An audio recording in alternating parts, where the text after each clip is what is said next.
मातोश्रीच्या बाहेर जे ड्रोन घिरट्या घालत होते ते पोलिसांची परमिशन घेऊन MMRDA हे तिथे त्यांनी ते ड्रोन फिरवले होते. त्यांना काही सर्वे करायचा होता म्हणून.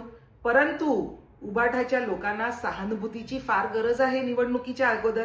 त्यामुळेच त्यांनी कसलीही शहानिशा न करता, पोलिसांशी अथवा प्रशासनाशी चर्चा न करता पहिल्यांदा मीडियाशी बोलणं श्रेयस्कर समजलं. कारण त्यांना कुठेतरी आता तोंडावर पडायची सवय झालेली आहे.